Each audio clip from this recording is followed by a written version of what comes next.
Hello and welcome to a very special, not that they're all very special, not that they're not all very They special. are all special. Not that, yes. Episode. Basically, I was talking to Claire because I was at a party a couple weeks ago and someone was like, "Oh, you're a health coach. What are the like top 3 things you'd recommend that I do? Like, what do you know that I don't know?" Which got me thinking, right? Yeah. Because I've been in this line of work in this field for gosh, almost like 10 years plus Mm-hmm. now, and it continues to evolve. And what I recommend, I mean, to a degree does and doesn't, but it was like a good impetus to sit down and think about like what are we doing these days? Yeah. Well, I think it's interesting listening to, I have the pleasure of listening to this podcast multiple times. And there are common themes, right? Mm-hmm. And there are Mm-hmm. things that are across different guests and I think there is an essence that we understand, but Mm-hmm. sometimes we need to hear it in different ways and at Yeah. different times of our lives. And so when you were talking about doing an episode with it kind of highlights, if you Mm-hmm. will, and Mm-hmm. then talking a little bit more about what you do. Mm-hmm. So curiosity if people are interested in working with you, but weren't quite sure exactly how Mm-hmm. to, the offerings. Well, certainly I want to touch on that in the end, but I do love that you're offering some of these tips and high level information. Does that make sense? Yeah, for me it was like, well, what's the framework, right? What's the What framework? Yeah, what do I do that's different from other people? And like exactly. through the lens of my experience personally and professionally, where do I stand now? Right? Because there's a lot of noise out there always with health and wellness. And even like the last episode with Haley, which if you haven't listened to, go for it. She's fabulous. We Yeah, do something very similar, but also not, right. right? So why would what am I offering? Why do people want to work with me? So I figured I'd jump right in and go through like where I start and the things I really touch on. And if I veer off course or miss anything, rein me in. That's me. I'll come in. Okay. So essentially, what this is almost your survival guide, right? Like, what we're putting together is the handbook when we work together of what works for your specific body, your lifestyle, your goals. It's very individualized, right? And so much of the work I do is getting us out of our heads or out of societal expectations or what other people are doing or saying and into our own experience, Mhm. because the sooner you can learn to listen and trust your own body, the sooner you heal, the sooner you optimize in all these different ways. So again, this is kind of like how I partner with you to create a handbook on you.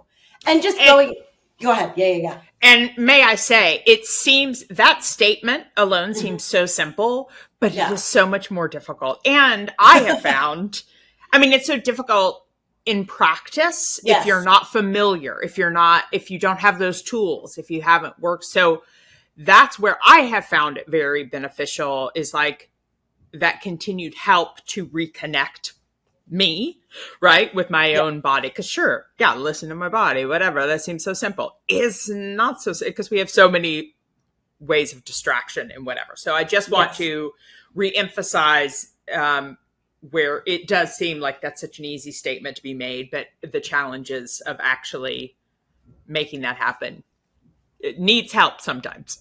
Yeah. No, absolutely. And the thing is too is that it's not something that we're never taught that it's important, Mm-hmm. right? It's like, oh, you should just know. This is Yeah. what everyone does, and you should just know.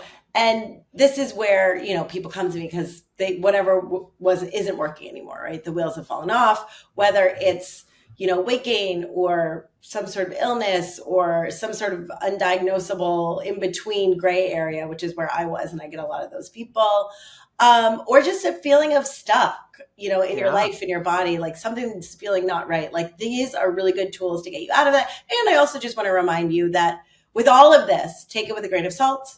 I am not your doctor. I'm not in your experience. Sure. So any changes you make, talk to a professional, right? If you're concerned or if it doesn't feel right to you or if it feels extreme. But a lot of this stuff is very gentle. Absolutely. So jumping right in, and this is, we still haven't quite nailed this for you, Claire. Girl, we know. I've digressed. I've not been amazing in this category either. But the first thing I do when anyone comes to me is I ask about sleep. Mm-hmm. Sleep is the number one thing. If you are not feeling well, look at that first, right? Yeah. Because if we are not sleeping, we never go into rest and repair, right? It's easier to be inflamed. Our cravings are all over the place. We're always craving things like sugar and simple carbs because if our body can't get rest, that's the next quickest form of energy, right? So it affects our cravings. It's easier to make mistakes. It's harder to emotionally regulate.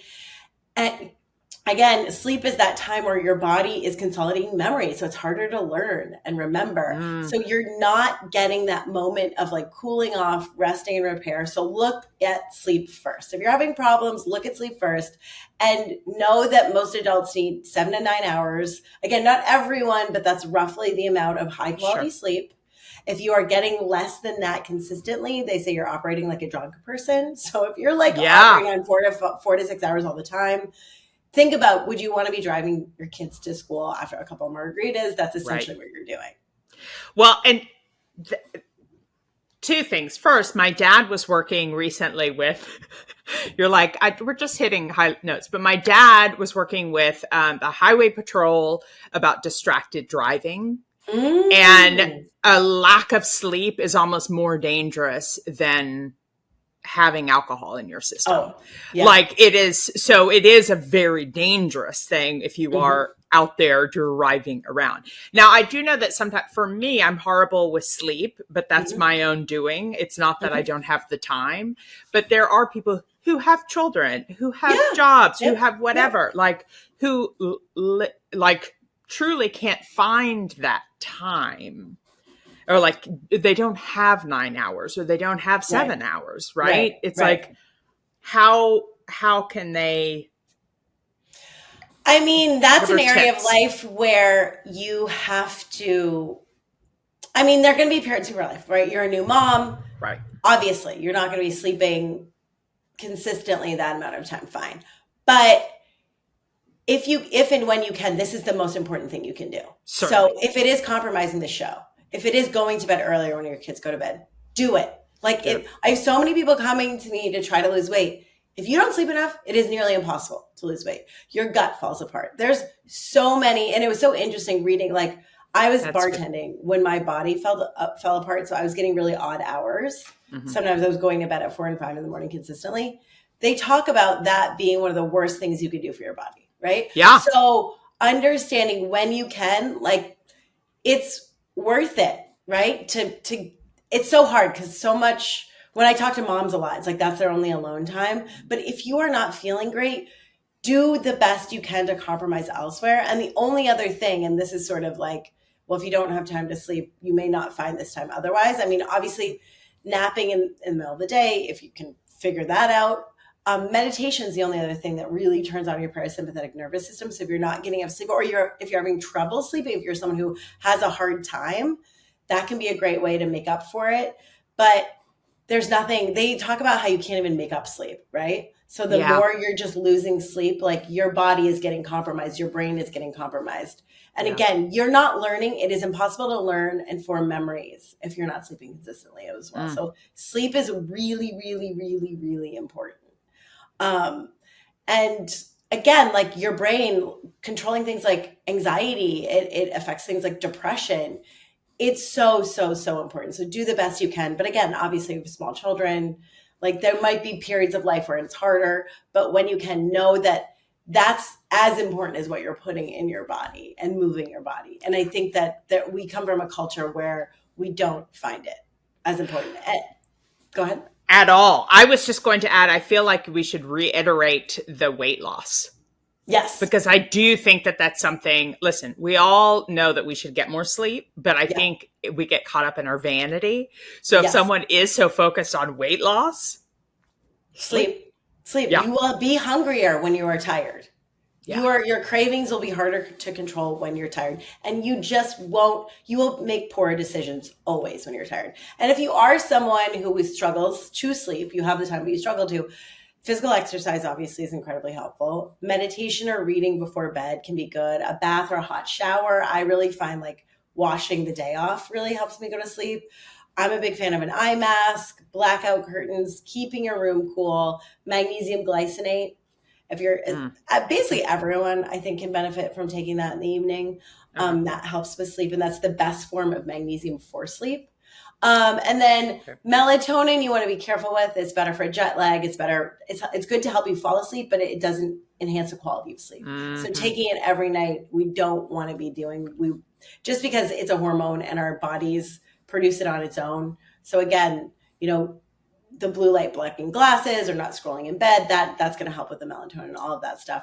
But yeah, if you want to lean on a supplement, anything with magnesium, I would recommend before melatonin. So sleep is number one. Sleep, we start there always. And Okay. then from there, we go into diet. I'm a health coach, no surprise there.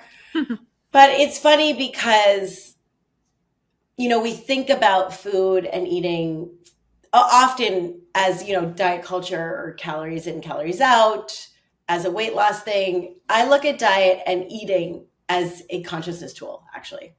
Mm. And a way to understand everyone's body is different, right? There are certain things that are not great for everyone, like high amounts of sugar are negative for everyone. But then Right. beyond that, there's so many things that differentiate from me to you to everyone else. So again, really slowing down and paying attention to not just, how things taste, but Right. how things make you feel physically, mentally, emotionally, because what you put in your body affects how you think and feel, not just like fullness and bloating, but your ability to focus. We talk about eating for blood sugar balance, right? If your blood Mm-hmm. sugar is all over the place, you're really eating a lot of simple carbs, a lot of added sugar, your mood and your focus go with it as well. So again, like this stuff really, really deeply affects your brain, your mood, how you communicate because of that, and Yeah. how productive you can be and the decisions that you make. So we don't want to just be thinking about your waistline. We want to be thinking about food as medicine, and food is a tool to optimize your body, therefore your life. Yeah. And your brain. Woo. Really your brain. Think about it more Your for your brain. brain and your skin. And because there is a correlation between gut health and mental health, we know now. Mm-hmm. I mean, Mm-hmm. I found that out firsthand with when I was quite sick, and I did the protocol where I literally took out all stimulants. And that's what I recommend doing. If you're like, okay, where do I'm having digestive issues. I feel bloated. I feel inflamed. I want to lose weight. Or I'm just like, my brain's a little foggy. I'm having a hard time concentrating. Maybe I'm cranky a lot. All of this stuff can be, and it's so interesting too, because like I had a new client come to me who was talking about pretty severe gastrointestinal issues, no big issues, right? Like all major testing has been done. There's nothing wrong. Okay. It's Okay. all Yeah. related to a combination of, and this is someone who does not claim to be stressed, although it's very cute. Because I was like, what's going on in your life? And they're like, "Bup, bup, bup, bup, bup," 10 different Right. things. And I'm like, okay, even if they're good things, there can be some stress there. But Yeah. all of it comes down to diet. And these simple changes can make profound effects. But I remember when I did a very similar eating protocol to what I put people on, where I took out stimulants. So I took out alcohol, caffeine, all grains, all beans, starchy vegetables, a lot of fruit, really focused on proteins, a lot of fat, a lot of vegetables. My anxiety and depression that I had had for years, on and off since I was 19, this was probably 10 years of it, gone. Completely Yeah. gone in 12 days. Yeah. 12 days. Fascinating. Completely gone. So know that like this can really, really, really affect your health. And it doesn't have to be a diet. I always tell people it's not about portions or counting calories. I want you to be full. I want you to, it doesn't even matter. Like I have a list of whole foods essentially where I'm telling people if they want to eat steak and avocado all day, every day for anywhere, 10, I do between 10 and 21 days, you can. It's about taking out the stimulants. And I mean, we both played around with this. Yeah. What's your experience been? Well, it's more, I do feel like leading up to doing the quote unquote detox, even though I know we've talked about rebranding it. So it doesn't Yeah, sound it's more so, of like a whole foods reset is what it is. yeah, It's like taking stimulants and really resetting your body with the most powerful healing and anti-inflammatory foods. yeah. And it's somewhat different than the Whole 30. I know that Yes. that's a little bit more of a common, Yes. I don't want to say the word diet, but a common Eating way of eating. protocol. Eating protocol. There we go. But I do think that it's leading up to it and planning to do it, or the idea of doing it, is so much worse Yes. than Yeah. when you actually do it, because it is like, oh my God, what am I going to do? Or in my mind, it's like, oh, well, I want to be social. How am I going to function? How am I going to deal with Right. this? But in terms of when you actually just like getting all of the food, like you don't have to be hungry. That's the thing. It's like reminding Yeah. yourself, it's not, I never have to be hungry. I'm just making a choice to eat this instead of that. Yes. Um, Yes. And it and can be delicious. Like you can have it spices, can you can be, have olive oil, you can make yes, really yummy flavorful. meals. Yes. Yes. The Where problem for you're me not, is that yeah.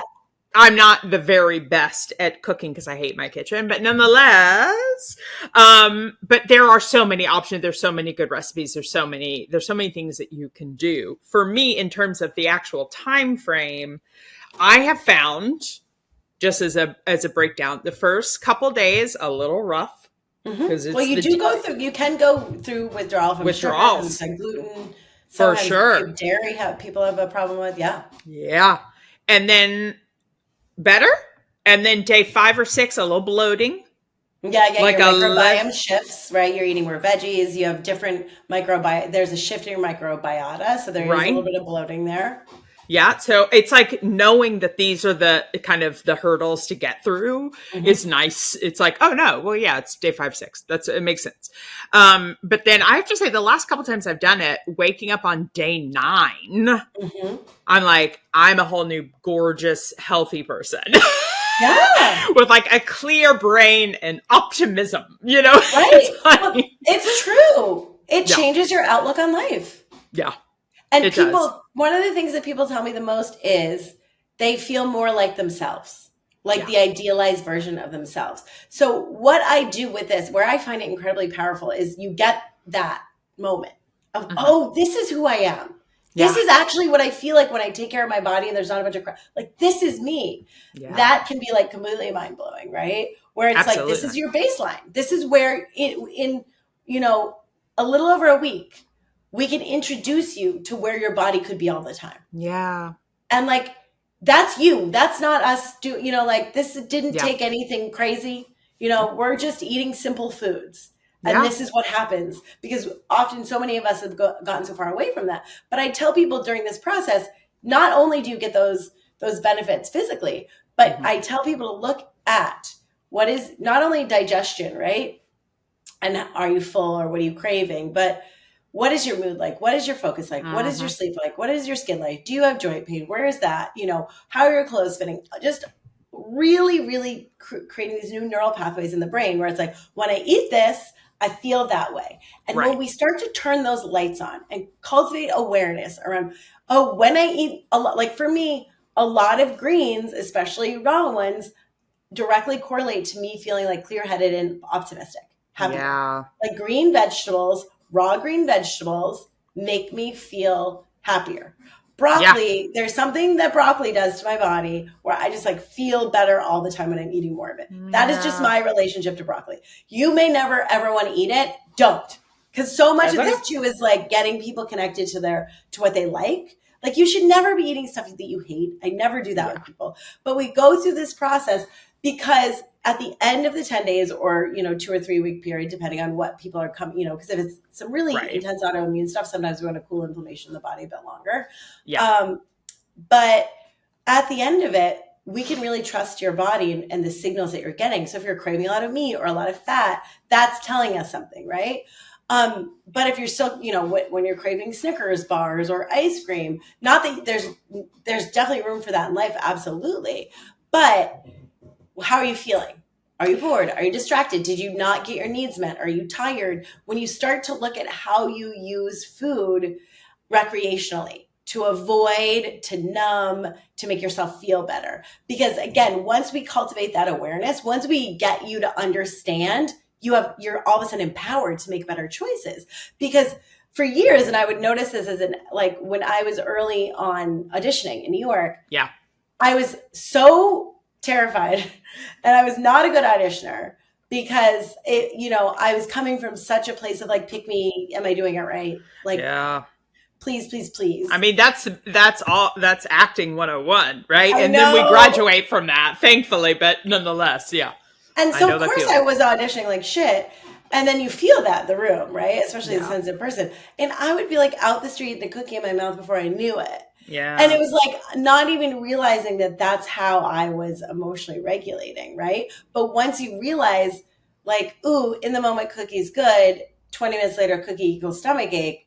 Then I feel worse than I did before the cookie. Do I really want to go down that road? Or do I need to look at why I feel so bad? Do I need to communicate my needs? Do I need more sleep? Do I need to speak up for myself? Do I need to get out of this relationship or this job or this thing that is constantly making me want to eat cookies or drink alcohol or whatever it is? Well, I have found as I've gotten more in tune with my body, thanks to you, I have recently realized that those cravings are different. They're different physically feeling.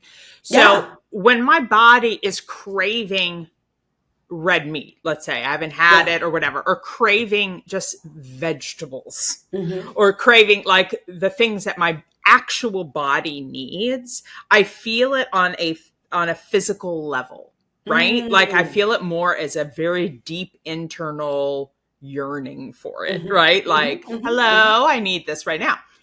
When it is the Snickers bar, when it is the ice cream or whatever, it is all head. This is such I don't think we've ever talked about this on the podcast. And No. I think this is such an important thing for people to start to realize. Yeah. Because the detox can help you differentiate that as well, right? Like, am I actually hungry or am I longing for something? Just longing for it. Yeah. I mean, I have had so many arguments with myself or so many discussions with myself where I'm like, I want this.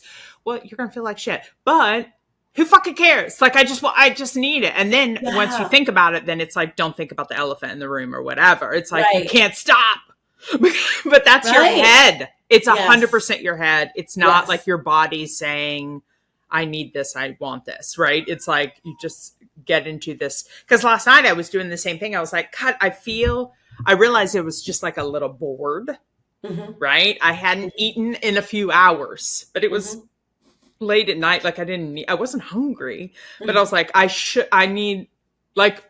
could have some sugar. I could do that. And I like started going through this whole thing. I was like, girl, do you feel this in your body? Or are you just telling yourself this? And so that was a huge moment for me, which has been years coming, working with you on this. So so that was just, I started to notice the actual difference in craving. And so what did you do? I didn't need anything. Yes! Can you believe? Like, that's shocking for me. Yeah. And the thing is like, I celebrate eating and eating fun things all day long when you actually want them, right? Yeah, exactly. So the fact that like this wasn't actually a need and it was something else. And this is the beautiful thing about any sort of intentional change of the diet. If you pay attention, because I'll get people that have been like, I've done every diet. I'm like, this is not what I'm asking you to do. No, I'm not putting you on a diet. This is not what this is. I'm changing what you put in your body to nourish yourself, to look at where you're using food to nourish areas that will never be nourished by food. Right. Yeah. And in that, what we become very present to, and again, it takes what it takes with each person, depending on what your background and what you're bringing into it and what your trauma is then looking at what the actual problem is.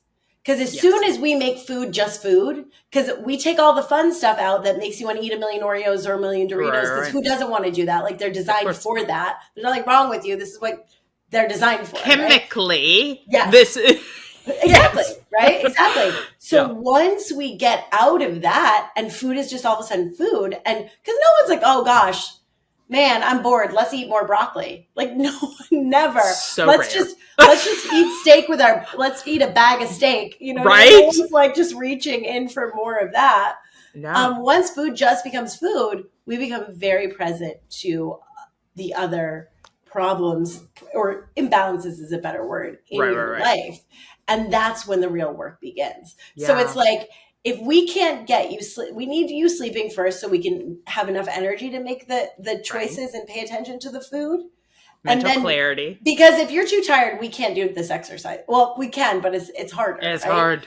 Because you're not gonna notice as much because your body's not gonna be like, we need that rest, we need that nourishment from sleep. And once we Yeah. get that and we start to nourish our body, all of a sudden it's pretty obvious. And it's so funny because early on with this career in my late 20s, I joke, I'm like coaching middle-aged men into different careers because it wasn't, maybe he lost a little weight and it wasn't really the wine. It was that he didn't like his wife or he didn't like his job. And Yeah. like, you become very clear-headed, like you just become, your brain becomes healthier because you're putting nice things in your body. But then when food just becomes food, it's like, oh, the void is, all of a sudden it's very clear what we've been avoiding or what we've been Yeah. pushing down or what we're trying to distract ourselves from. And then we can get to work. Yeah.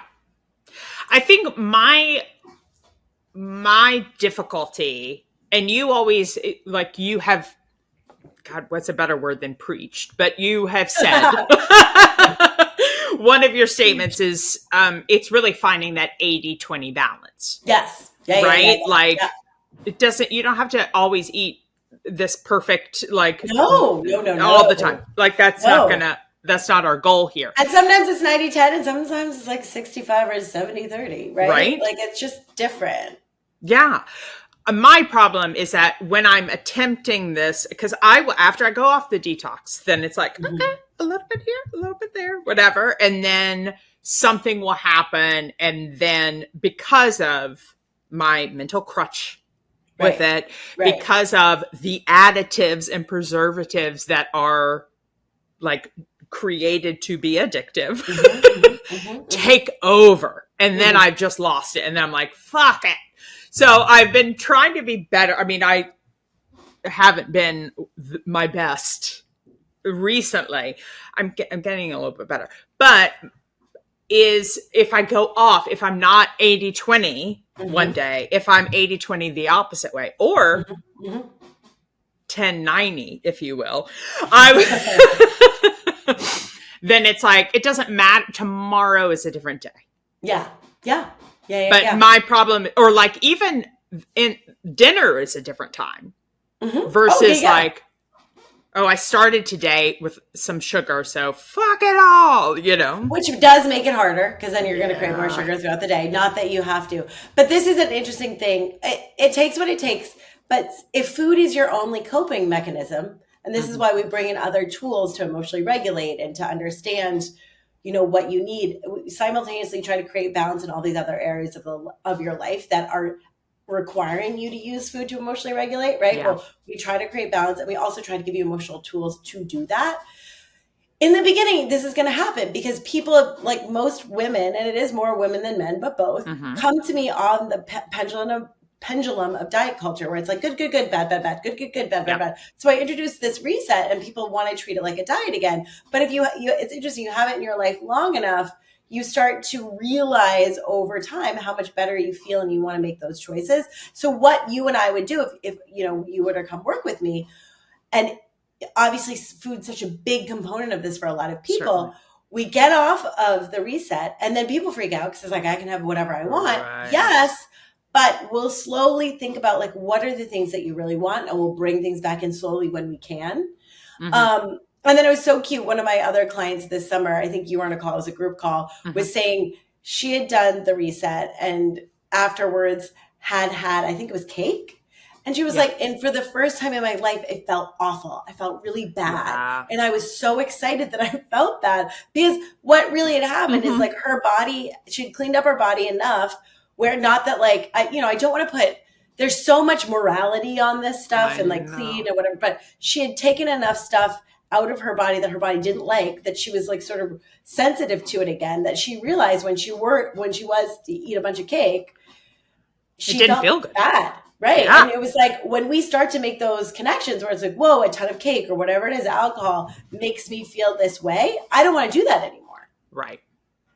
So what you and I do when we work together, and this is what the thing I'm striving for, and it is, and people are always like, I'm gonna mess it up. We want you to mess it up. Yeah. Messing it up is how we learn, because that's how we figure out what you don't like, what your body doesn't like, what makes you feel bad. So fuck it up. I'm telling people, like, fuck it Fine. up. This is not a diet. This is a science experiment. Yeah. All of this is a science experiment for us to look and see what works. Trial and error. That's all this is. So what I always try to create with people is like, where is that sweet spot between the healthiest diet that makes you feel really good inside and out and the easiest, most fun? So you do not feel restricted. So your budget is not overstretched. So you don't feel like you need to be cooking 8-course meals. What is the easy, affordable, delicious way to get you feeling your best? And that's going to be very different for each and every one of you, which is why it takes time and a few months to trial and error, pay attention to what works and what doesn't. And if once you hack this, all of a sudden, so many people, again, who have been suffering from diet culture or eating disorders or just, a bad relationship with food or maybe their self-concept, you get food freedom. All of a sudden you're like, ooh, I just know that these are the things that make me feel good. So I'm going to eat those a lot of the time. Your body reflects it. This is where people lose weight and keep it off, because all of a sudden they're listening to what feels good for them. You're going to sit at a healthier weight for your body. Again, that's different for everyone. It's going to be effortless. You're going to have energy. You're going to sleep better. Your skin's going to be good. Like, a lot of great things are going to happen here. And then there is room to drink the tequila and eat the cake and eat the guac on vacation or whatever it is. And how much and how often just depends on you. And I had this really beautiful moment with a client this week. She has been in and out of diet culture for years, struggles with her relationship to her body. Again, is just another one of these incredibly successful, bright, amazing women who allow the bullshit of the body stuff, the body image stuff and diet culture to get in her way. And it was so interesting because she's been clinging to the idea of like, I love sweets and sweets, and it's who I am. And I'm like, there's always room for that. And she was telling me she was out and about running errands, had some nuts in her bag, had some water, hadn't eaten much, and like noticed she got hungry, had some of the nuts, and kept seeing like the pastries and the ice cream. And it's a beautiful hot summer day. She was like, in the past, I would have reached for that ice cream. Easy. But I checked in and my brain was telling me to have the ice cream. My body was saying I actually didn't want it. Exactly. Again, the head and the body. Yeah. And once, and with the head stuff, it's just then getting out of the habit. So the food part can be so simple for some people, it can be so complicated for others. It has nothing to do with anything other than your relationship to yourself, how food affects you, and how long you've been using food to cope. Which there's nothing wrong with that, because biologically we're all emotional eaters, because we need to be, or we wouldn't eat. If food didn't make us feel good, we'd forget to eat. Like, we're set up that way. But how do we optimize it for you and your body? And the only other thing I tell people, and I want to encourage you with this, right? Because this is something that you've been coming up against for a bit. It's okay. We're in the phase of, we know better, but we're not doing better yet. Absolutely. And that's a growth phase. And that's okay. Have patience with yourself there. Yeah. Yeah, that's a tricky one. I have found I'm getting better. And part of the reason why I'm getting better with my choices recently is because I've been moving my body. Yes. Right. And then you become so much more aware. But before we go into the body thing, I just want to touch on one more thing with food. It's one thing if you are single or just in a partnership or whatever. I know that there are a lot of mothers that often come to you. And I know that that's difficult. I mean, I don't have firsthand experience, but I can only imagine the difficulty of if the food responsibility or the cooking or preparing is on your plate and yet you're trying to do this. Have you found, are there tips? Are there things that the clients have done to help, like, get the family on board? Like, cause that I could only imagine preparing like multiple meals or whatever the case. That can be very daunting and feel like, that's almost too much to deal with. I agree. I agree. And there, there's a couple schools of thought around this too with kids where it's like sometimes if you give them too many options or you pander to them too much, Mm-hmm. they're just gonna like take an inch and run with it, Right, right? right, And right. and all of a sudden you're making 55 different meals.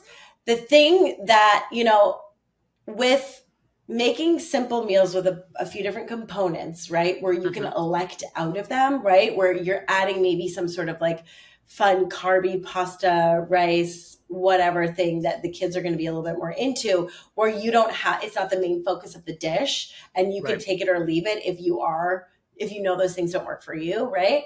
But Yeah. the thing is like what's healthy for you is going to be healthy for your kids. And while they don't always do what we say, Yeah. they do absorb and do what you do over time. Mm-hmm. And for the moms who are like, okay, there's the tempting food here, and I am needing to make more than one thing, going back to the blood sugar balance, right? Mm-hmm. Knowing that when we combine protein, fat, fiber, and green vegetables, and fiber can be cruciferous vegetables, right? It can be other forms of vegetables or Right. grains, depending. You are going to get full. So when you start with something like a vegetable, and like this goes back to like Glucose Goddess, she's got some really, really good Yeah. info that you actually turned me on to a while ago. Yes. And someone Talk had about turned eating. me on to her. So Right. I mean, she has a book out now she's with a lot great. of great She's good. recipes. She's very good. Yeah.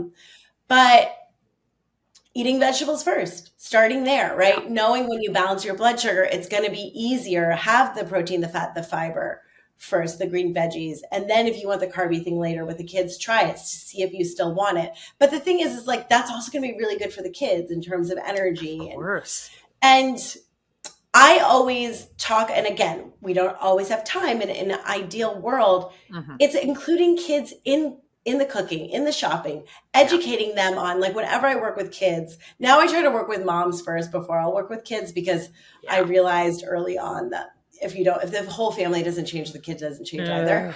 Yeah. But really including them. And when I work with smaller kids, I'm like, what do you want to do? Like, what do you want to be when you grow up? And like, what sports do you like? And like, I remember this one little girl really wanted to do acrobatics and gymnastics. Ooh, And like, we love talked it. about like handstands and like what were cool things. And it was like, okay, you want to be really strong and you want to be really fast, or you want to be a doctor or an actress.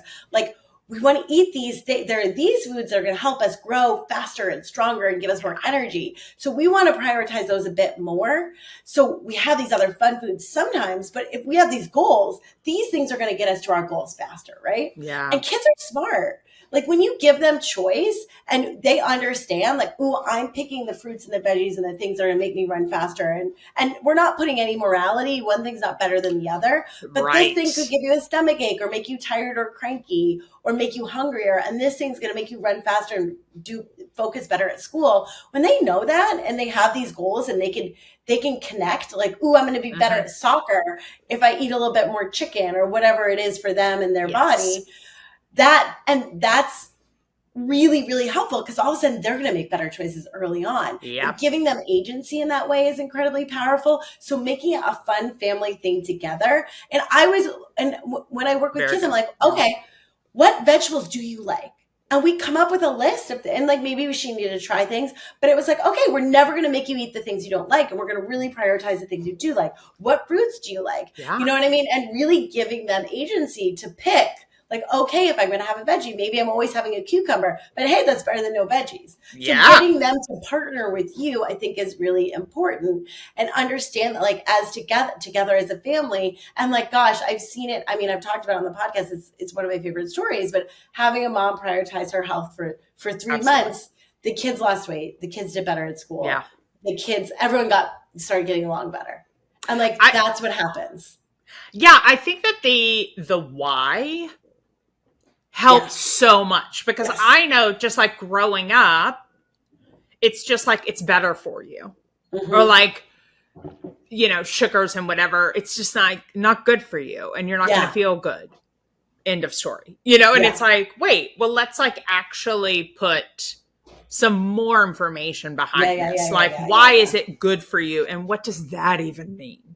Right. Right? What does that mean for me? Yeah, sure, healthier, but I don't care what I'm healthy. I'm a kid, or like I have plenty of time to get healthy later. I want this now. But it's like Right. putting that why and putting that information. And I feel like when you're talking about with sports or whatever, it's like getting into like explaining it by way of their interest. Yes. Right? Like the sports, or if they're into science and math and whatever, right. like how the body experiment or whatever. Like that, I think is so cool. Again, I am not a parent, but I am a child in my own way. And I and I'm like, what would have helped me kind of understand the why behind it? And like, again, giving agency in that, like making those choices. But I think for me, and maybe it's just because I'm a projector, I like to understand why and tinker. But anyhow, I just wanted to address. No, I think a lot of people are the same way. And you think about it too, like I was even thinking about with you, right? Like you struggle to be good about sleep and what you put in your body. Yeah. But whenever you book a job, you're going to bed, you're eating better, you take care of yourself. I take such good care of myself. Whenever there is something coming up where you know you need to be in your optimal health, and you and I talk about this a lot, where it's like, okay, how do we get you there all the time? Yeah. But you make those good choices. I do make those good choices. And that's when it's a pure mental thing. Because it's like, if I don't have a job or something coming up, then I'm like, fuck it. And so it becomes this like more of the depression side of it, right? And more of just the mental whatever. And again, we know I'm dealing with like not like actively not being healthy. Like it's a choice that I am making. No one knows why. Well, we're trying. But anyhow, there's some trauma there. Yeah, for sure. So, but yes, understanding the why and understanding like, I know what I need to do when I need optimum Claire. Yeah. Like yeah. If Claire needs to be on her best, I know exactly what I need to be doing. Why I don't want to be at my best all the time is what I'm working on now. Right. The why. Yeah. And this goes back to the handbook. And this is like, it was so funny because I started, my first class I ever taught was nutrition for performance. But I remember even then I was like, this is for everyone. Yeah. Because with actors, it was like, well, we need to know how to feel best in our bodies. What if you got to do a sex scene? You want to make sure you're not doing things that make you bloated, right? Or gassy, right? That's not fun, right? Yeah. Or, what do you need to do 8 shows a week versus you're on set for 12 hours a day? God. What does it feel like to audition all of our time? There's certain things. So actors would really be like, oh, okay, I need to have this toolkit. But honestly, everyone, when you have a job interview, when you're going on a hot date, when you have to give a big presentation, there are things you can do to optimize your body and your mind so you do the best job. Like, and just juggling your life. Yeah. Just juggling, like just having so many responsibilities or what, if you have a lot on your plate, just keeping that energy and that healthiness to keep that going. Right. And it not wearing you out. Yeah. No, it's incredibly important. No, the food piece is really it's so funny because it's the biggest piece, for some. Yeah. And for others, we get through it very quickly. But it can, and it's so funny because it's incredibly important. And then also, to a certain extent, not at all, right? When you start to have more balance, you can get away with a lot more. Yeah. And when food is just like a food, byproduct, and you understand why you're using it or misusing it, all of a sudden it's like, you don't even worry about it, right? There's no more. And it's so crazy to me. I never thought I'd get there. I was bulimic. Yeah. I was so full of self-loathing. I was emotionally regulating with food from probably like 18 to 26. Like it started in college, and I really was like, I just remember being like, I wish I could think about something else. Yeah. I wish I could just be nice to my body. I'm so obsessed with, and that's like to get to a point where I don't think about any of that stuff anymore, and I don't feel guilty when I eat cake. Ooh. I never thought I'd get there. And like, I just say that because I think it feels really out of reach for people who they're deep in it. Eating. Yeah. But it's available to you. It really, really is available to you. So so sleep, diet, and then the other two pieces, I mean, there's so many. I mean, I'm already feeling like this is maybe part one of this whole thing. I know. From there, I go into stress management and mindfulness. And it was funny. I was thinking about would I touch on next movement or stress? And I think it varies from person to person, because if you're too stressed and exhausted and we're replenishing with sleep and good food, exercise is going to exacerbate things. But if you're not, exercise is going to be really helpful. So depending on where you are, we want to go in one of two directions. And I guess we'll touch upon exercise or movement. I prefer to call it, because exercise can get a bad rap like dieting. Yeah. This is sort of a less complicated topic, maybe. So going into that, and I love what you said. What did you just say about it's easier to make better choices because you're moving your body more? Well, because I'm moving my body. It's shocking because I'm so much more in my body, right? So I have been, because I have difficulty with self-motivation and just doing stuff for me. I was like, Claire, I'm sick of you. Like, do something. So I got like a small package with a trainer just to help me get moving again. Because again, I know historically, having been very fit and then not at all, and then very, going back and forth, I just need to remind my body what it feels like. Right. And I can't, it's very hard for me to get there when I've been away from it. I've just been living in my head. So I've been working with this trainer and just doing these very simple exercises, right? And I know now it's more difficult because I'm older than, because I have been on such a roller coaster my whole life with wellness and fitness. And so times that I have been sedentary and get back into movement and exercise have been a lot quicker in the past than they are now, right? And I don't even want to put it out there like you're older, it's harder. It's maybe you're older, it takes longer because you're used to not, you know what I mean? Like, I hear you. You're out of the habit of it, because it doesn't necessarily need, I mean, yes, maybe our bodies are a little bit more sore, but don't let age get in the way. Don't. I know you've said this to me before. And I'm like, but truly, I'm old and it's painful. And sure, there's some more like aches and pains, but it shouldn't prevent you from anything. Right, I think maybe I'm just a little bit more set in my ways of like, Yes. It'll come to me. Right. Once you have not been in motion, it's harder to get there. It takes a bit more energy. Boy. I have not been in motion. So all of that to say, I'm back in motion a little bit. I want to be more, but that's the whole purpose of this, slowly with this trainer. And it's like, I'll do certain exercises and I'm like, God, I can't, because my stomach, my gut is too big for me to do the stretch the way I used to do it, or that or whatever. Right. And so I'm like, I don't like how that feels. Yeah. And then I really don't like how I'm really worn out. Right.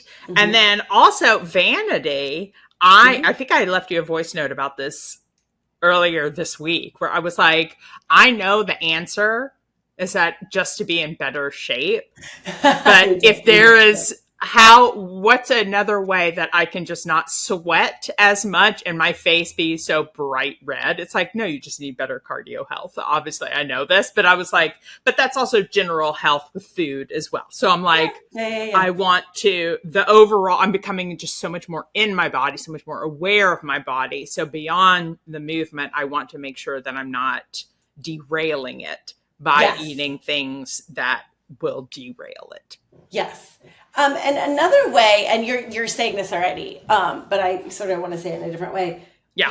In the beginning, we talk about so much of this work is getting people in there to inhabit their bodies. Right. Because so many people are living from the neck up, where you're just in your head making decisions. You've decided what certain things make you feel like, but maybe you don't actually know what they feel like.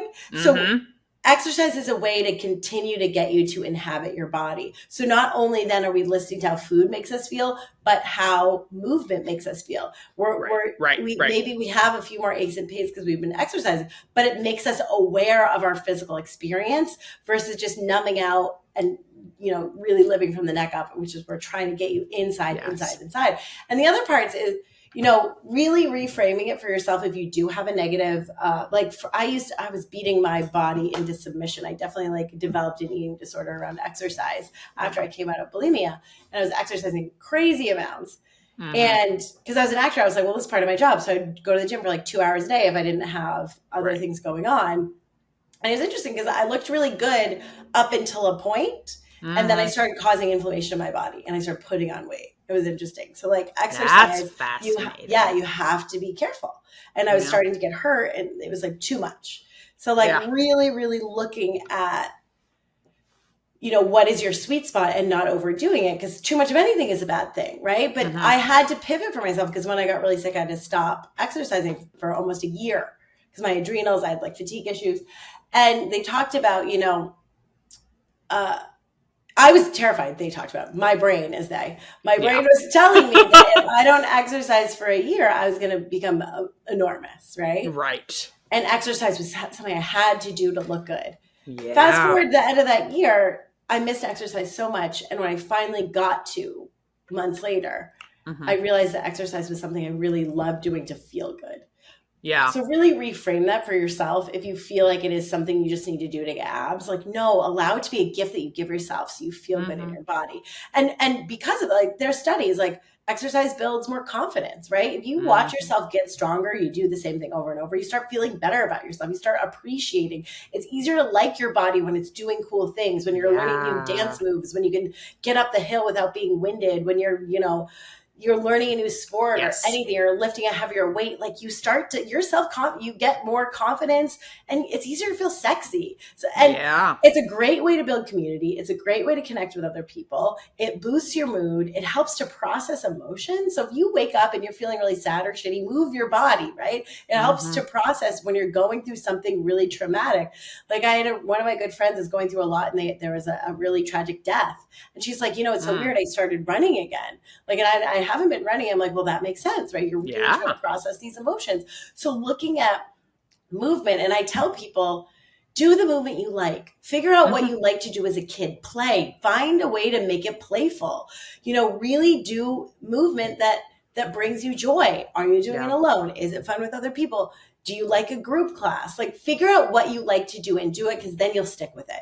But if you Yeah. don't like running, you don't like going to the gym, by all means, do not do it. Do Yeah. not do it.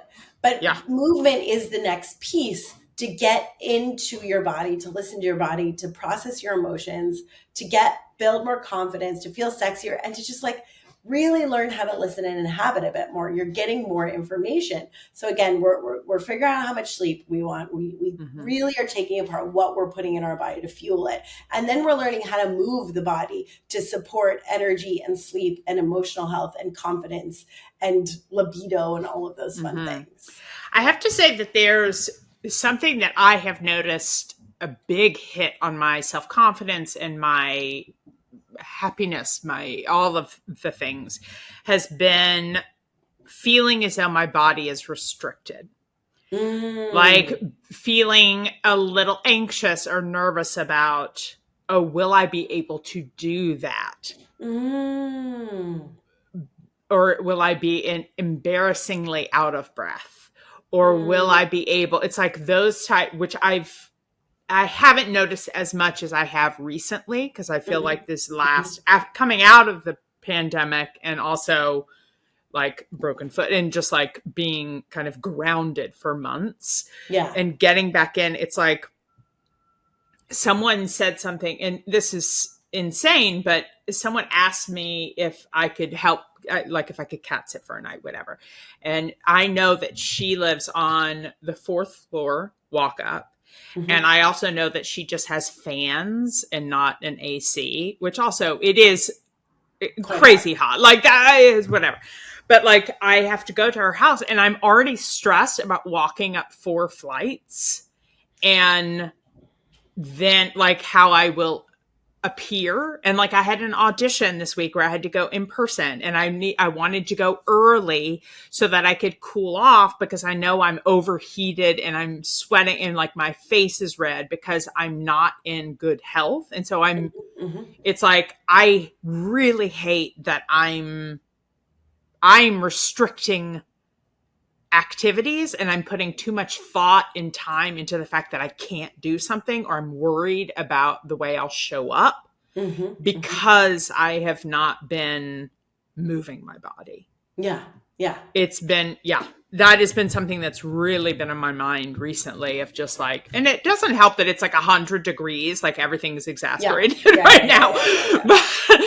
But still, you know, it's just, I hate feeling like having to have a consideration of, oh, how am I going to show? Oh, I'm going to be a hot mess when I show up. I know that. So like, Mhm, that shouldn't mhm. even be a thought. Like, I should just Yeah. be like, okay, I'm going to go do that. Moving on, next topic, you know, as Mhm, opposed to mhm. like, oh, okay, then what should I wear? What should I, you know, it's like I'm putting way too much time and energy to deal with these restrictions, Mhm, mhm. like And I think, unnecessary. heck, yeah, I think it's very easy to make excuse, right, fear and excuses, and Mm-hmm. like it can keep us out of moving, right? Getting over that hump of Yeah. like, how do I get back into it? How do I feel? You know what I mean? Like, oh, it's going to be hard. It's going to be painful. Focusing on what we can't do, right? And you know, Mm-hmm. where you put your attention is where you put your energy. So the more you're like, I can't, you're putting energy into that and you're believing that. And Yeah. instead of being like, okay, let's move, let's change this around. And at any moment you can't. You really can. Any moment. And it doesn't, and I think we all think, and you know, I was talking about this recently, I think, with a client and on my stories on Instagram, Mm-hmm. but it's like we all think it has to be this huge shift. We have to go from like not moving at all to CrossFit 5 days a week or something. Yeah. No, it's these tiny, tiny bits where we're walking more, we're moving more. Mm-hmm. You know what I mean? Mm-hmm. Like do the next thing and do the next thing and do the next thing and see what happens, right? And it before you know it, you're a lot closer to your goal than you think when you're moving the Yeah. needle forward like 1 degree a day. And Mm-hmm. that's all we want to do is like, okay, whoa, I feel restricted, I don't like that. What's one small thing I can do every day to move me back into feeling like I have more liberation in my body and Yeah. prioritizing my health a little bit more, which you're doing, which is amazing. For sure. But I'm doing that because I started getting sick of how restricted I felt. And what do I say? It takes a lot. People Gotta don't be change unless they're uncomfortable. really uncomfortable, and you got to Really get sick of your uncomfortable. own shit sometimes. You Yep. really, really do. 100%. Um, and then, so beyond that, right? So we're sleeping, we're fueling our bodies well. Again, this is all stuff that you can do on your own. Mm-hmm. You're moving your body, and then stress management's the other piece. Mm-hmm. And it's interesting because so many people who are stressed because it's good thing, you know, it's good stress, or they're working on things they like. Oh, I'm not stressed. And then you ask them what they're up to, and it's like boom, boom, boom, boom, boom, boom, Yeah. boom, boom, boom. Work, kids, all of these things. We're having a baby. We're moving. But I'm not And stressed. also the state of the world. Sorry. Right? Always. Always. Yeah. Very stressful. Very stressful. Yeah. So I don't care who you are, what you do, what stage of life you're in. I promise you can 5 minutes a day where Mm-hmm. you cannot scroll or not watch Netflix or not whatever you're doing for that 5 minutes to start to do something to manage your stress, Mm-hmm. some sort of breathing, walking around the block in silence, journaling, gratitude practice. I don't care. I mean, we know that meditation is my favorite thing. I think everyone should be doing more of it. That is the one piece of advice I always give when someone's like, what's the one thing I can do? It's that. I have never in my life heard someone say meditation's not good for you. Right? It's like Right? literally almost every person ever comes Yeah. back to it's fucking meditation. Like Yeah. I don't care how many times we have to hear it, but we still need I to hear will it. sing the praises. It We is the still one need to hear thing. If you only can do one thing to change your life, you know, meditation is going to be life changing, right? Yeah. I mean, if it were a pill, it would be a Mhm. multi-billion-dollar industry. It is anti-aging, it is anti-inflammatory, it lowers blood sugar, it changes the shape of your brain, it lowers things like depression and anxiety, and helps to focus and helps to create more empathy and connection. It reprograms your brain. Again, I've said this a million times, but in 8 weeks, just 5 minutes a day changes the shape of your brain, right? Huge. That's huge. And so again, it's the only other thing that turns on your parasympathetic nervous system, which is rest and repair. It helps just generally, if you're quite stressed, you're chipping away at it slowly. And not only are you relaxing yourself in the moment, but you're changing the shape of your brain to be calmer. So your response to stress will be different. You will not be as reactive. And it gives you I think it might have been in Robin Burzen's book called State Change. She's a functional Okay. medicine doctor who I love. I think it's a great book. It came out a year or two ago. But I think she calls it like the 3 second like magic trick or something. But Okay. essentially, with enough time, it gives you a moment between stimulus and reaction or response where Mm. you get to decide how you react to things.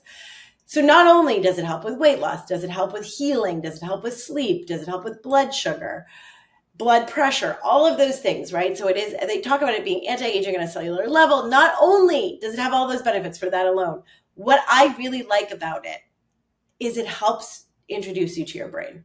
Yeah. All of a sudden, it peels back this other layer that some people I've introduced people in their 70s to this that Yeah. did not understand, weren't maybe fully conscious of how their brain works. Literally, it opens you up to another level of consciousness where you start to notice that you are not your thoughts. You start to Hmm. realize, whoa, I have these linking, this chatter in my brain that's kind of negative. I'm not very nice to myself. Or Hmm. I'm very judgmental of other people, or I'm really Hmm. afraid of certain things. You turn a light on this area of your brain where you're keeping yourself small, you're afraid, you're mean, you're being mean to yourself. Yeah. And it's so crazy because so many of us have similar, especially when you talk about women and body image stuff. It's like the same Yeah. looping thoughts all the time. It doesn't matter what you look like, what age you are. It's I'm too fat, or I'm too stupid, or I'm not rich enough, or I'm the too much, or too not enough. We all have those. And the coolest thing about unlocking that part of your brain is you realize that it's so fucking arbitrary, right? Yeah. Because you have people who have no Yeah. business thinking they're amazing and wonderful and are full None. narcissists who are just out in the world doing whatever. And then on the other side of it, and Yep. I'm sure you've seen this too, Claire. Like, I remember I went through a 2.5 year conservatory training that was quite Hmm. rigorous for acting. And I think we started with like 50 or 60 people. We ended with 16. People would leave and get not asked back. And I remember the girl who was the most talented, in my opinion, in our Yeah. class. She acted for like a year or two and went to something else because she just didn't believe it, right? Yeah. Where my least favorite actor, the Yep. people I thought maybe were the worst, Uh-huh. are acting and are working, Working. who are working actors. And I was like, Yep. I'm not sure I would call that talent, but it doesn't matter. Doesn't And you start to matter. see how much of an effect your thoughts and your beliefs have on your life. Yeah. And again, this is why we have to start with sleep and things like movement to help process emotion, and things like food. So all of a sudden you have this very clear under your brain is clear. You have Oh, yeah. you're clear headed. You can all of a sudden hear those thoughts and realize like, whoa, that's super mean. I would never say Hmm. that to my mom or my best friend or my partner or my kid. Why am I saying that to me? Yeah. And we start to notice areas of our life where we are holding ourselves back. So it unlocks you into this whole other world where you can take more responsibility for your beliefs and your thoughts and how you show up in the world, how you respond and react to events and people and situations, where there's a whole other level of healing that comes in. And where this is so, so, so important. And I'm sure I've talked about this on this, but I remember Sure. learning about epigenetics was one of the Mm. really exciting things for me when I was in nutrition school, because you realize that, the science of epigenetics talks about, how we can turn our healthy genes on or our disease causing genes off by our lifestyle. And about Yeah. 90 to 95% of the genes that we're born with, we can control with not just things like sleep and movement and food, Yeah. but the quality of our thoughts, Hmm. how we talk to ourselves, the people we surround ourselves with. So we now know that like our feelings and our thoughts, how we speak to ourselves, directly affects our physical health. And when you think Yes. about it, you're like, this is so crazy, right? Because this is where maybe it goes off into other people are like, wait a minute, this is almost sounding woo or something, right? But you Right. think about it. When you get really angry, how does your body feel? There's a Ooh. chemical reaction with Yeah. stress. You think about butterflies in your stomach, or like Hmm. we would always joke whenever I did theater. I remember I was in this one show and everyone would get PSP, pre-show poops, because Yeah. you get all Yeah. nervous and your body's like get it out of my Like, system, right? Yeah. Or like think about being sexually aroused, Yep. like as a guy. That's very obvious, right? You know what I mean? And Very not that it obvious. isn't for women. We can hide it a bit better. Right. But like literally something physically happens in your body when you think or feel a certain thing. So Yeah. notice, like understanding that, and we zoom out, stress causes inflammation, causes is one of the leading causes of disease, which is why we have to really, really look at it as one of the top things, why it's really important to learn how to manage it for yourself every single day, taking time out, because that's going to cause inflammation. That's going to tell those disease causing genes, whatever you're genetically predisposed to turn on, that is going to cause the problem, right? We know stress makes us sick. We now know that more pleasant, elevated emotions cause coherence in the body. They cause us to be more regulated. They cause healing. So Yeah. that 5 minutes of being quiet and listening to your thoughts and paying attention and breathing and all those things opens us up into this whole other area, this level of consciousness, this level of awareness where you didn't realize you weren't using your brain fully, and how you Right. could use your brain to help heal your emotional and physical body. Yeah. I'm reminded of this chart that I saw. I don't know where. That was like the heat index, or like they used infrared on the body to show your temperature across the body depending on your emotion or feeling. Mm-hmm. And so showing love, that was like, you could see the heat, like just seeing, and I know that this is just like one part, but just fascinating to see how chemically your body is changing. Yes. Simply anger, passion, annoyance, like all of these things, you're chemically, there is heat change in your body. And that's just one tiny element of how it's affecting. But I remember thinking, wow, like that's, but if you think about it, if you get really angry, you're fucking hot and Yep. it's like Sweaty. sweaty. Yeah. So I just remember seeing, I love a visual. Yes, you do love a visual. Visuals are very good. Yes. I wonder if we can find that. I will look for it. I will look for We'll it. maybe post it. Yeah. And then, so truly, that if you are having problems, right? Mental, physical, emotional, those 4 areas, you just start there. You can change your entire life without hiring anyone, right? You just start prioritizing sleep. You just start to pay attention to the foods that make you feel best physically, mentally, emotionally. Choose those more often than the other ones. You start to move your body in ways that make you feel good and give you energy and make you feel confident. And then you start to manage stress and really take time to be quiet with your mind. You can heal and reverse a majority of things. Yeah. And then if you are finding you are doing those 4 things, right? Like you are really doing those 4 things and maybe you're still not losing weight or still having gastrointestinal issues. This is where testing and supplementation come in.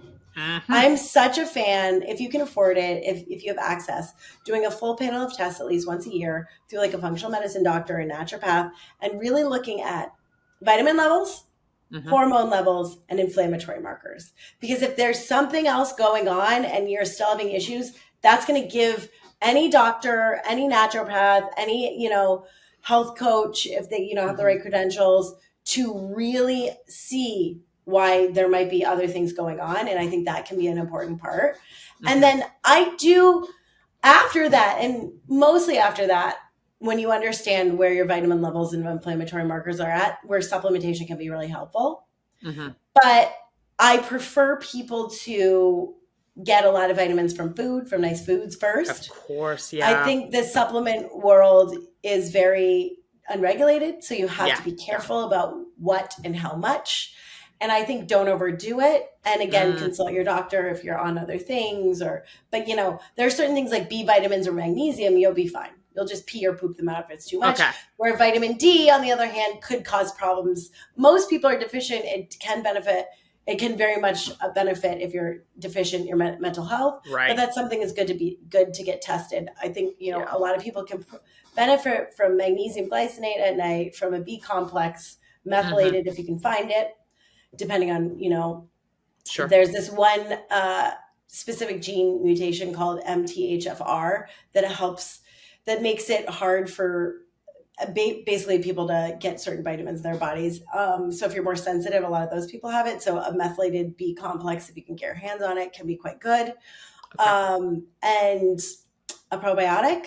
And then D's, if you can get tested, you know, fish oil can be good for certain people. And then beyond that, really, really getting specific with what's going on in your body. Mm-hmm. But Mm-hmm. you can overdo it and you can waste a lot of money in supplements and Yeah. just end up with expensive pee. Yep. So there are other things. And then it's funny because like Haley and I were talking about this in the last episode, like Mm-hmm. there's so many different ways to biohack and so many different tests you can do these days where before you go into expensive testing, honestly, Mm-hmm. sleep, food, movement, stress management, you can resolve major things with your gut and Right. inflammation and hormones starting there, right? And then beyond that, when you've spent a couple of months really, really prioritizing yourself in that way and you're still having issues, and obviously if you're having huge issues, go to the doctor right away. Always, Hello. always go to the doctor. Of But course. if you know, Something's a little off. yeah, always, always, always, always. This is why we Yeah. have doctors, this is why we have insurance. Go, go, go. But through this process, you start to understand your body better. And I just want, you know, again, giving you all this information to empower you because as much as doctors know a lot and have a lot of tools and resources, information, Some of them do. so Sorry. I Some of them do. just wanted to have a caveat with I like know. sometimes doctor, you know, it's you just because you've been going to them for a long time doesn't necessarily mean that they know exactly what's going on, especially for women with male doctors. Yes. Oftentimes they're told that it's just like, it's all in your head. Or I've been yeah. there. Mm-hmm. I've been there. But anywho, Yeah, not you to are your own disparage, expert. but yes. Oh, bad. Still check in, but also it's possible that there could be a better doctor for you. Yes, yes, yes. And that's where it's like all of this is in service of getting you more connected to your body, to what feels Mhm. good. And in that, through food, like through this process with food that I do with clients, you get more attuned to what feels good to you and what doesn't. And the cool thing about that is when you do it with food, which is very simple, right? Ooh, wow, I'm realizing dairy doesn't make me feel great. And I maybe kind of felt that, but now I really notice, or too much sugar or too much caffeine. That same knowing, that same listening, that same connection to that whisper, right? That internal, that innate inner wisdom is going to be the same thing that's going to help you leave the job or the relationship or find the job or find the relationship or take that next big creative leap into the next chapter of your life. Yeah. Learning, it's the same voice, right? So all of this now, not only are we optimizing our physical body and our mind, we're getting you more acquainted with what makes you you. We're getting you to trust and listen to the stuff that makes you really happy and that lights you up. And that will lead you to the life that you yearn for, right? That yearning. And, you know, really getting you to inhabit a healthy body first is the first step to that. Mm-hmm. And knowing that, as crazy as it sounds, the stuff that the exercise that makes you feel really, really good and lights you up and makes you laugh and makes you feel strong and sexy, that the good sleep that you get and you wake up and you feel, you know, optimistic or energetic or excited about the day, you know, the healthy food that makes you feel full, but also that you could run around and play still, right? Like when I was healing from my eating disorder, this is so random, but because I couldn't tell when I was full, right? Because I was using food so much to emotionally regulate. I would always check in with, am I full enough? Like, could I stop now? Like if I were going on a date, or if I was about to have sex with someone I really liked. Yeah. Am I full enough for that? Right? Am I still hungry? That was my gauge because I couldn't figure it out. Right. Wow. And it was so funny because it was like, if I needed to like put on a dress that I felt good in, or, you know, because there's a point where like when you're hungry, you're hungry. You're not going to have a good time in the dress, on the date, having sex, whatever it is. Right. But there was an interesting stopping point where it's like, oh, well, if I know that I don't have to put the dress on or go on the date or go run around or go have sex, I could eat more and be a little bit more uncomfortable. But the more I ate, the less I would want to do those things. So it's this funny gauge of if you don't know when you're full. It was like, ooh, would I want to like have sex after this? It was like, oh, I should stop now. Or, ooh, I've already eaten too much. Yeah. Interesting. It's a way to start to check into like, what am I full? What feels good to me? And that's really what this process is introducing you guys to. So a lot of this stuff sounds incredibly simple, but it's extremely extremely powerful to know yourself better. And these are the things that heal your body and heal your mental and physical health. We think Yeah. it's bigger and grander and harder and more expensive than this. It's not. This No. is where you start. This is the starting point. Do this on your own, and then you'll start to get present to where, what we'll move into next. We'll talk about this maybe at different points going forward, Mm-hmm. is really looking at balance. Like, I talk a lot about primary foods and secondary foods. So Yeah. looking at the quality of your relationships, how you're spending your time, your relationship to your body and to yourself, and Mm-hmm. creating balance within that area, and trying to move the needle forward, right?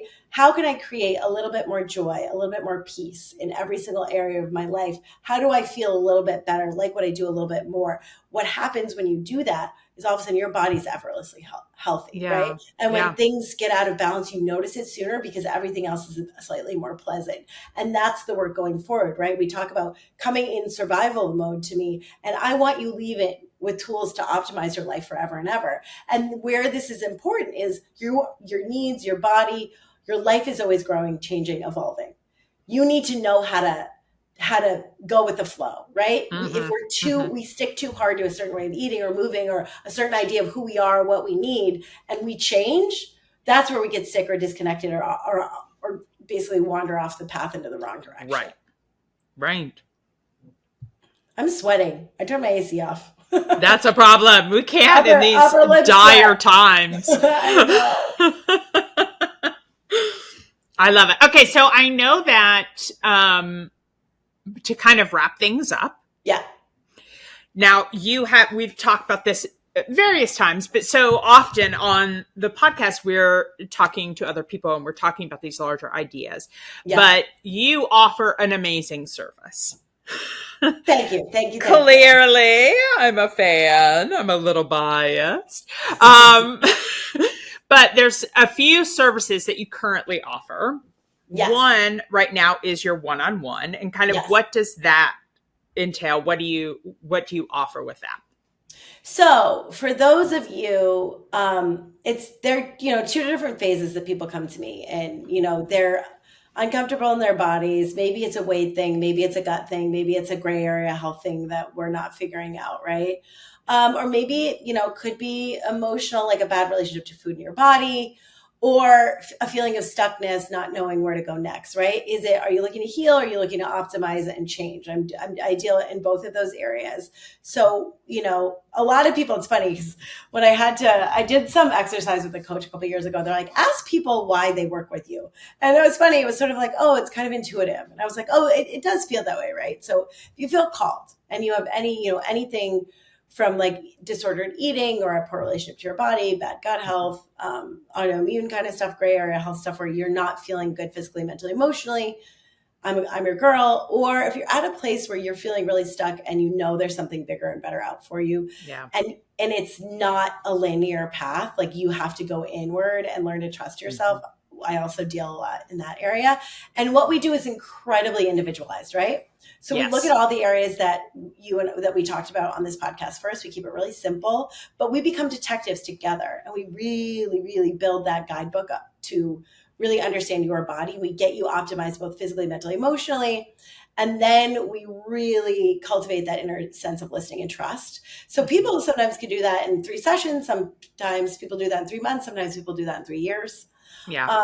But we'll do ongoing hour-long sessions where, you're leading the way a lot. The first couple, we really dig deep into your health history and what's going on. And beyond that, you really come in and talk about how everything we do is affecting you physically, mentally, emotionally. And together we come up with goals every single week to really move in the direction of whatever your goals are. And so many people are afraid that it's going to be this huge time commitment. And often what we are doing is just changing the way you do a lot of the things you're already doing, or adding small chunks of time throughout the day for mindfulness, or, changing, cooking a bit more, or being more mindful about what you're putting in your body, or, Mm-hmm.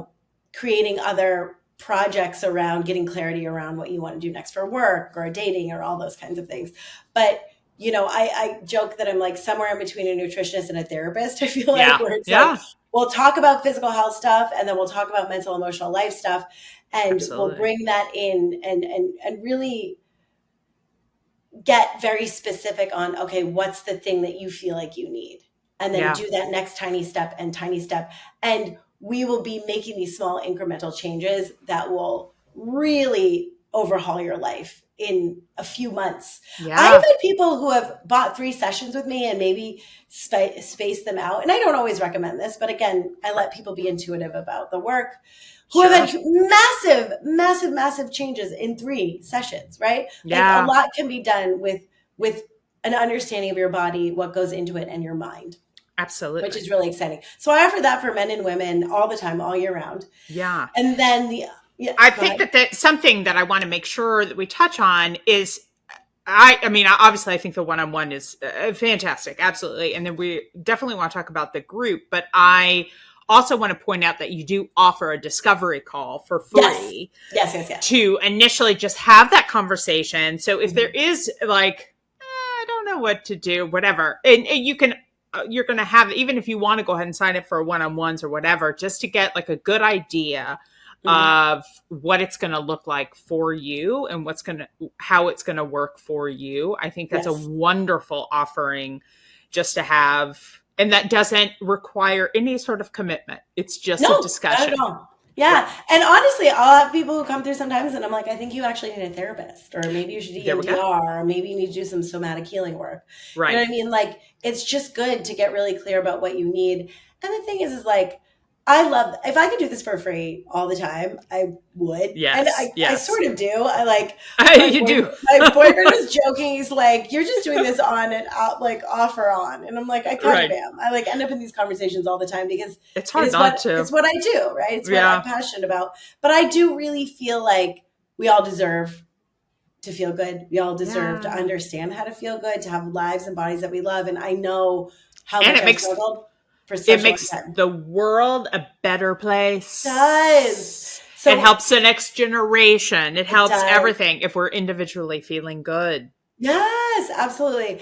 And I also, so I'm very passionate about, like, I will give anyone like 20 to 45 minutes and, Yeah. just give them some simple tips, even if it's out of the price range, because, you know, it's worth it. It's worth it to Yeah. me because of how much better and how much better my life got. And I think everyone deserves that, right? Access Absolutely. at any level, truly. I urge people, if you haven't already been working with you, to sign up for the discovery call, which you can find if you go on your website, healthybyliana.com. Thank you so much. Okay, so It's then also the my Instagram link tree. There's a also link Instagram. to it. Okay, perfect, perfect. We love that. Healthy by Liana. Thank you so much. Or Love Through It podcast. Thank Heck you. yeah. Thank you very much. Instagram. And then the way that I kind of came to work with you was through your group program. Yes, yes.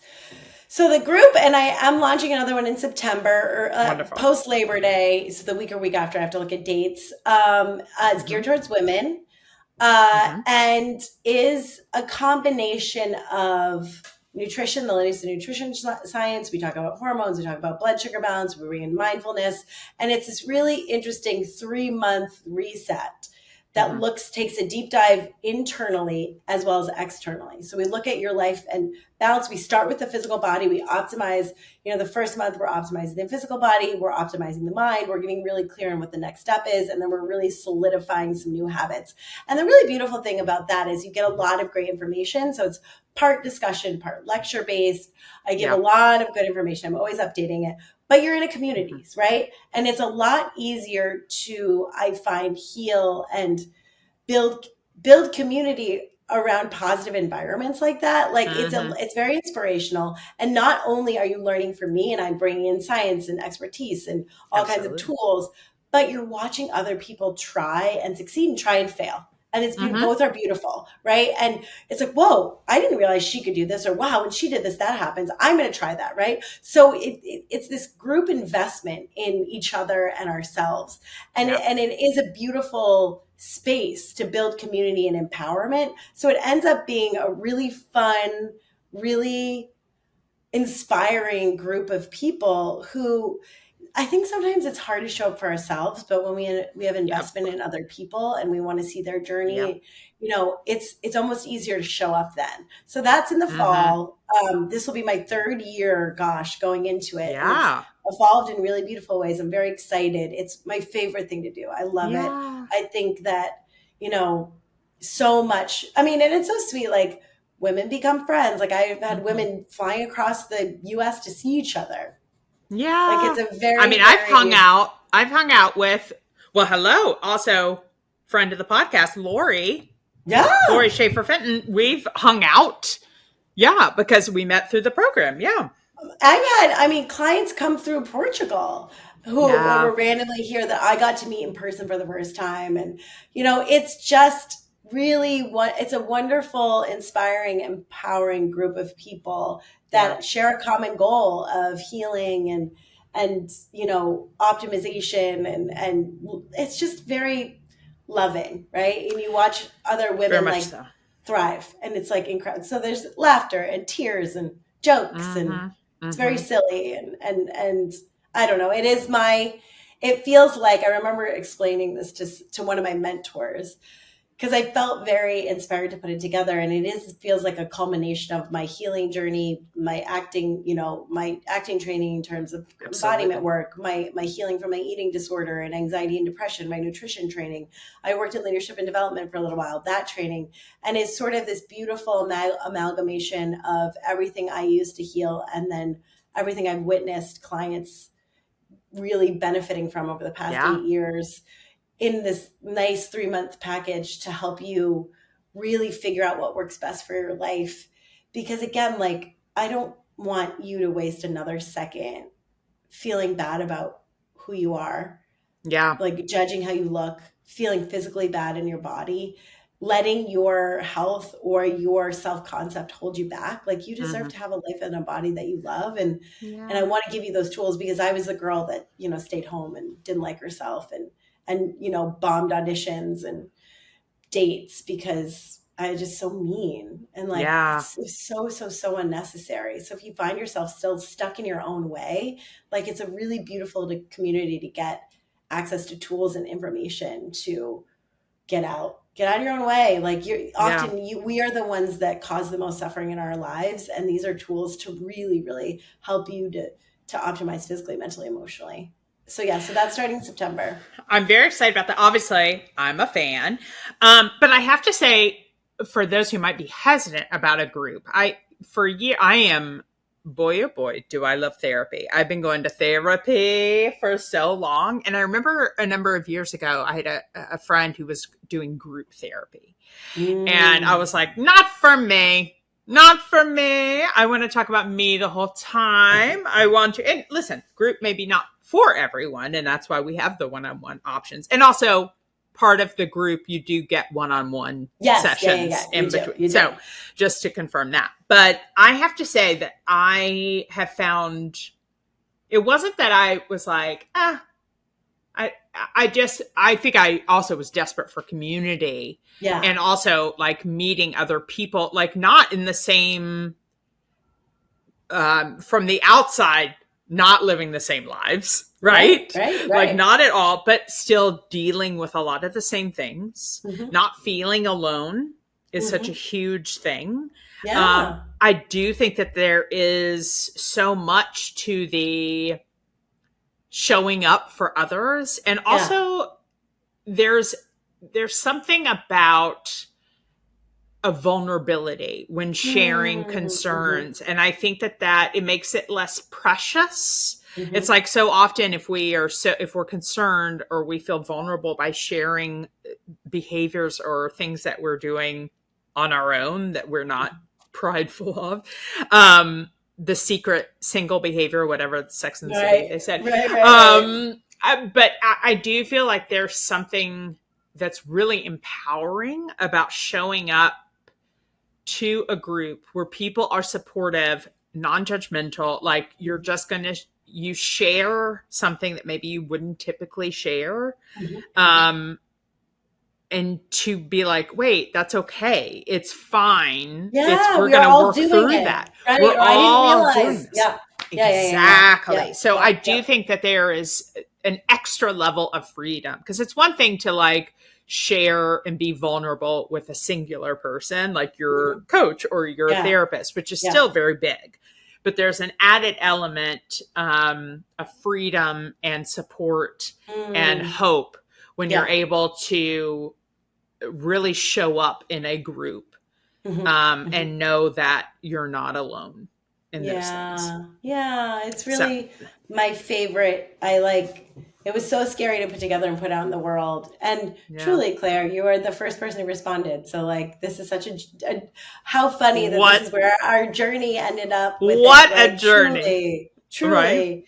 But it has been my life's work, it feels like, to some extent. Like this is my, Yeah. what I feel like my contribution is. And I feel very excited about the ability to help women connect and grow in this way. And then I've had men too. I mean, we're not Yeah. opposed, but No.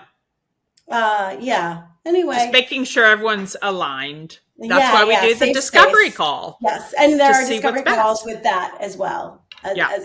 And yeah, so I'll be launching that in the coming weeks. So stay Excited about tuned. it. But if you're interested, please, I know, and maybe we'll toy with like an early bird sign up special or Sure. something. Yeah. That could be a good idea. We love an early bird. We love early birds. I mean, not Um, in reality because I do not get up early, but no, in me neither. general. Yeah. Not No, no, no. anymore. Not Nope. anymore. I love it. Um, well, thank you, Claire. Well, thank you. I think this was a really, I hope that people found this. There's no way they didn't find this beneficial, because this is um, kind of condensing a lot of what we Yeah, talk about randomly over the episodes, and really just focusing on what you're helping with and yeah, your yeah, ideas. So I'm thankful that you did this. And I'm thankful yeah. for you. We know that, obviously.